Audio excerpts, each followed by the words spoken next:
Welcome back to Mumford Restoration, and again we're showing you things that have been either coming into the shop or just been completed.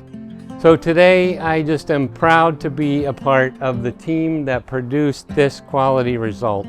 We're looking at a 1965 French Provincial set that was totally restored, and you can see that the glazing work and the finishing work and the handles being darkened is just expert finishing. I am so grateful for my team.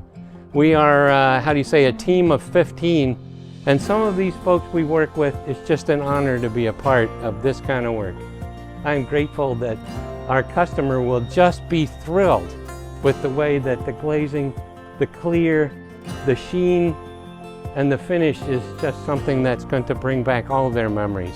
Remember that we're working miracles to restore family memories, and I think we've really done it here. Thanks for watching.